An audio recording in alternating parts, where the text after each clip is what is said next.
எப்படி இருக்கும்? ஆஹா, இது எப்படி மின்னுகிறது? ஏய் மின்னாது மின்னொலி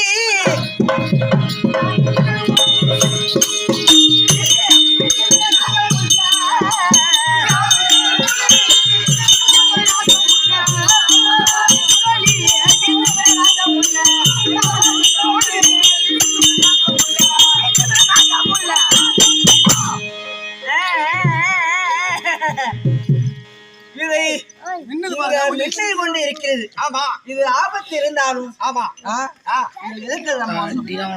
ஆபத்து இருக்கணும் தெரிஞ்சு போச்சு. தெரிஞ்சு போச்சுதான் வந்தோம். இதை பார்த்தால் இது நம்ம தங்காம போறாம ஆபத்து இருக்குன்னு அதானே வேடிக்கையில் வெகுவித பாக்கி